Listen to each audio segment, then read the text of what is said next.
Today I'm going to be talking to you about bench power supplies, and if my voice sounds a little nasal, it's because I'm having a bit of a cold these days. The weather in Sri Lanka is getting a little chillier, so to speak. There's a bit of rain, there's humidity, there's damp in the air, so yeah, it's flu season.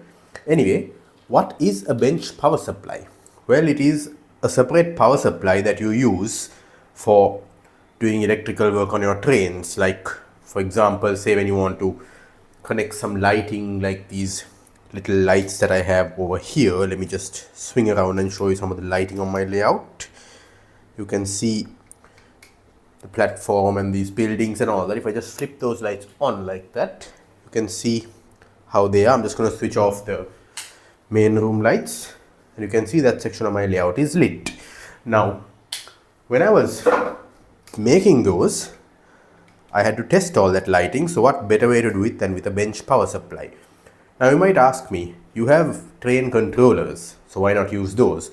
Well, the fact is sometimes there are reasons you may not want to do it. For example, let's say if you're like me and most of the time you work on your trains in the night. So what's going to happen is you're going to have some trains going around like this.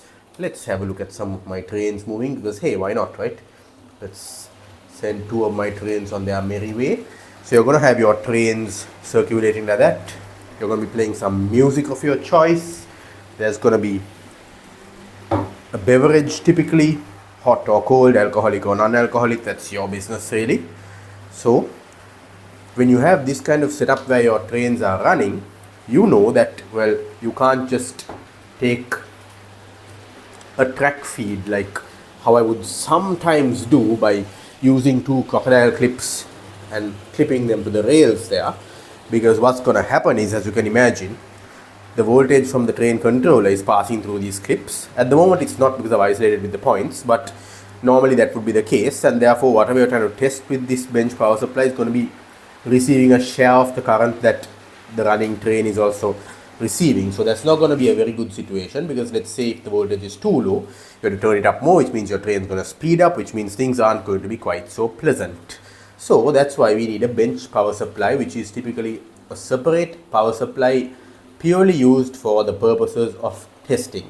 So now what I'm going to do next is I'm going to show you a few types of bench power supply. Let me first get this area cleared up. So the beverage is gone, the speaker is gone, the trains are gone, but the crocodile clips are here because you're going to see how they become important as we progress.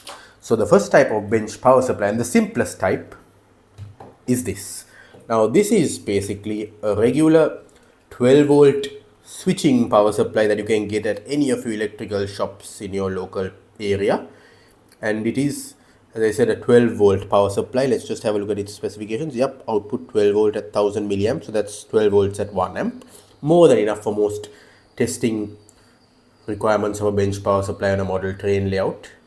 Of course, it might struggle a bit if you're testing things like point motors, but then if you were testing those, you'd probably be using something like a capacitor discharge unit, which you can find out more on other channels. I'm not that conversant in that yet because I haven't motorized my points yet.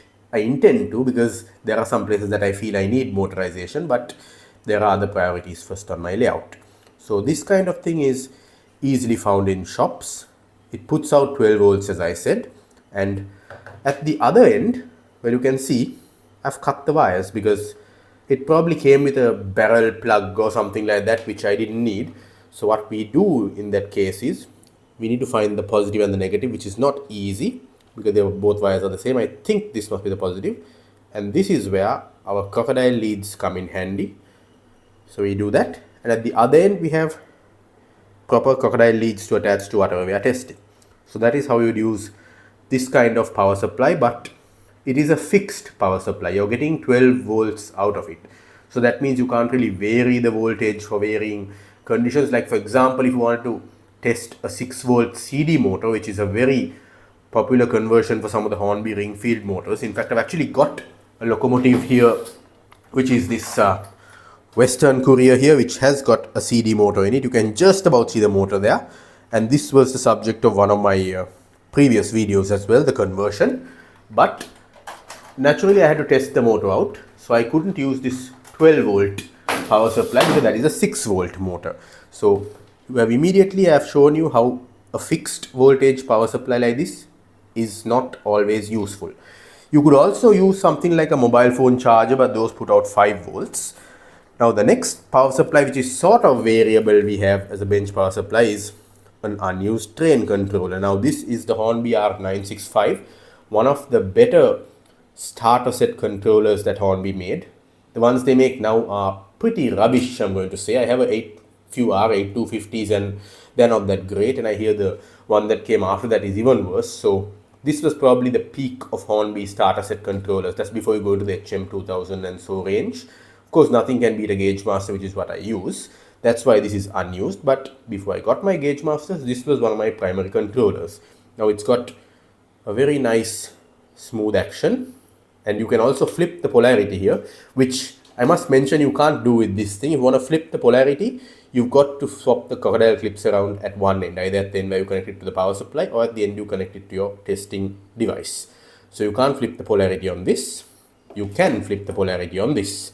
But even though this thing says output 0 to 12 volts, it uses something called pulse width modulation, which is where the waveform is in the form of pulses. So it's like going like that, and as you turn up the knob, the pulses get faster. You turn down the knob, the pulses get slower. So what that means is the voltage is not actively changing, it's just the pulsing that is changing. So sometimes that can be a bit jarring, because for example with an LED that draws very little current, you're going to be turning up the knob to about here, you're getting a bright LED. Of course, you should always use an LED with a 1 kilo ohm or similar resistor to protect the LED when connecting it to any power supply, otherwise it will blow. But what I've noticed is, as you keep, when you come up to here, you have maximum brightness, and then as you're going beyond here, you're not getting maximum, not getting any more brightness. Sorry about that little misstep. So what that means is, with a power supply like this, you don't really know where the 12 volt or equivalent to 12 volt point is unless you use a multimeter. But then again, a multimeter will find it difficult to read because, like I said, this is pulsing. So this is not really ideal for use as a bench power supply. So okay then, I've discounted 2 types of power supply. What would I recommend? Well, I would recommend something like this, like a proper bench power supply. This is a Unitech bench power supply. I purchased this from a shop called Skyray Electronics in Liberty Plaza, Colombo, Sri Lanka. I can't recommend them enough. They've got superb electronic stuff, from step-down transformers for my hi-fi equipment to audio cables to even the wireless mic I'm talking to you with right now. So many things I've bought from them. So let's have a look what we have here. It's an impromptu unboxing of sorts, I guess. So here we are. This is the Unitech bench power supply. We've got a warranty too, but I bought this unit actually late last year and I never really got a chance to use it yet. So that 6-month warranty is no longer valid, but that's okay. So here we are. Now let's have a look at its controls. You can see you've got 6 voltage choices: 3 volts, 4.5 volts, 6 volts, 7.5 volts, 9 volt and 12 volts. We will be, of course, checking those out with a meter shortly. You've got a nice on-off switch there. Interestingly, on is down and off is up, okay. And we've got a polarity switch here as well, another nice feature.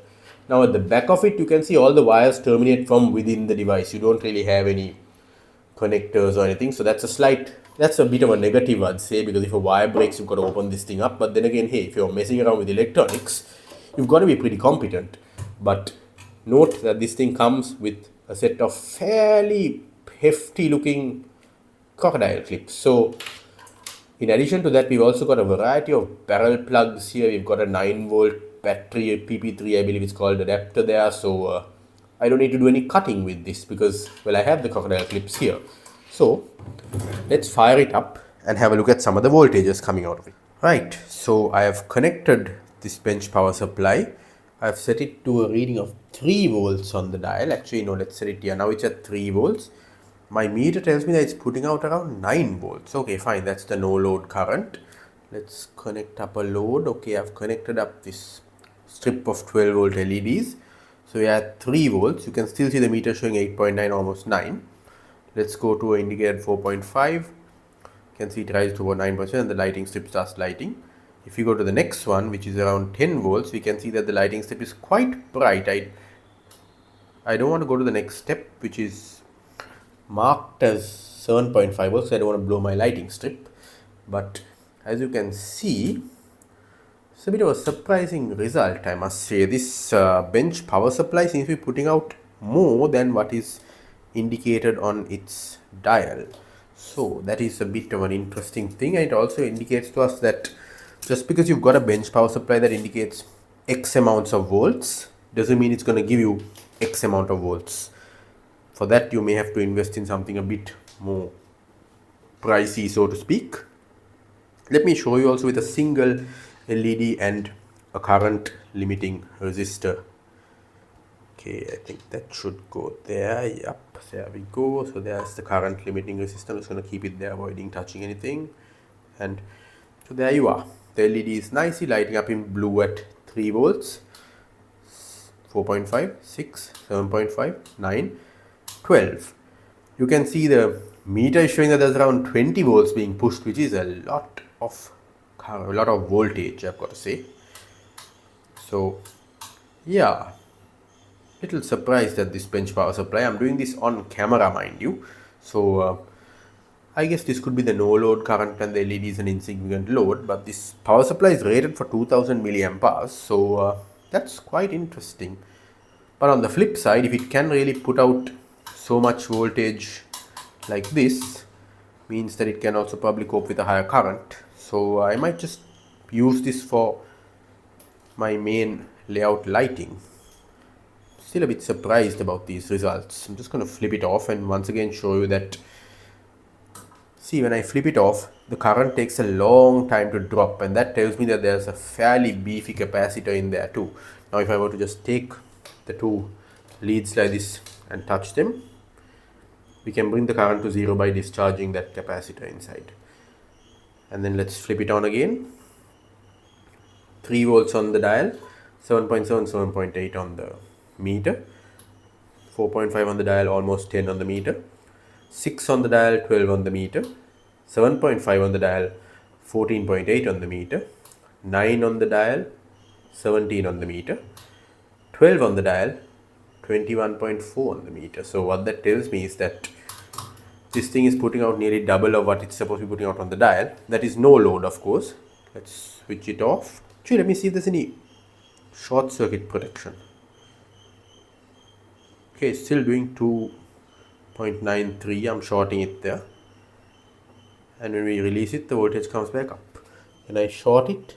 Nope, the light on it doesn't even seem to indicate anything. So that's interesting. I don't think this thing has any short circuit protection. So in conclusion, this is a fairly nice bench power supply, but it has a fair bit of potential to it in terms of its power output. So what that means is I've got to use it with care. I can't just use it for testing things like LEDs unless I put a resistor first in series with the LED, lest I blow up the LED. It's kind of fun to blow up LEDs in a way. I mean, they do turn into various shades of color and then some of them do pop, but I'm not in the mood to blow up LEDs because, well, LEDs aren't cheap anymore. And even though I've got a whole bunch of them here, I have also blown quite a few, and yeah, it also leaves a pretty nasty smell, so not going to do that today. So to conclude this video, a bench power supply like this one is probably overkill, although it's really powerful. I mean, after all that, even with the short circuit, it's not warm at all to the touch. So for the average user, maybe using something like this might help you, but remember its pitfalls. Only 12 volts you're getting out of it, and it doesn't have any sort of polarity control. However, I'm pretty sure, being a switching power supply, it has some short circuit control in it. So you know what, let's actually just plug this in very quickly and see how it fares. Just get my plug point out there. As you can see, I've got everything ready and prepared on my layout, so that when I have to do work on the layout, everything I need is at hand. I'm just going to pull the plug point a little into view there. Plug this fellow in, switch it on. Now no light, note that there is no light at all. Some models do have a light to tell you if they are working or not. This one doesn't. Just going to do things in a very quick quick and dirty manner because I haven't got the crocodile leads. I put them away actually just now. Let's touch the terminals. I've got the polarity wrong. Let's try again. There we are. I don't know if you can see that. 12.44.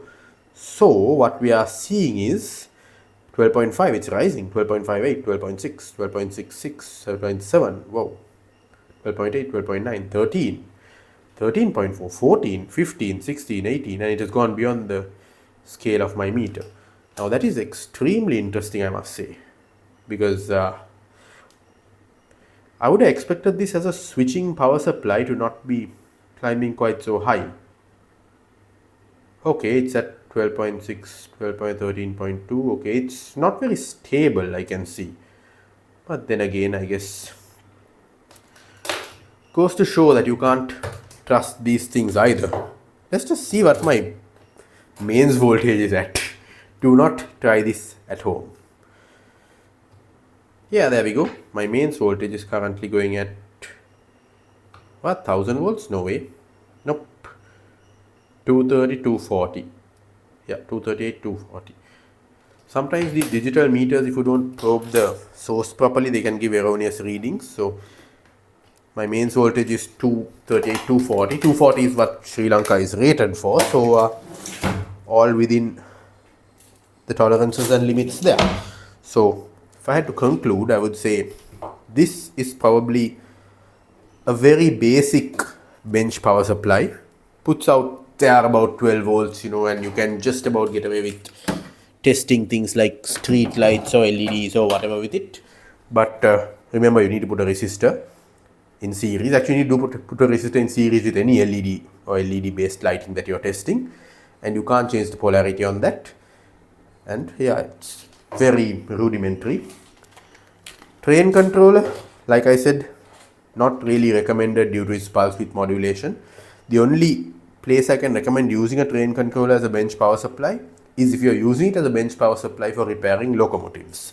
Now, if you're repairing locomotives, then a locomotive is okay with the pulse width modulation, although you might want to check some motors. I believe coalesce motors are a bit less tolerant of harsh pulse width modulation, so you might want to check that out. But if you're doing locomotive repairing and need a bench power supply for that, then a train controller is your best bet. But if you're testing LED lighting or whatever, nope, don't go for it.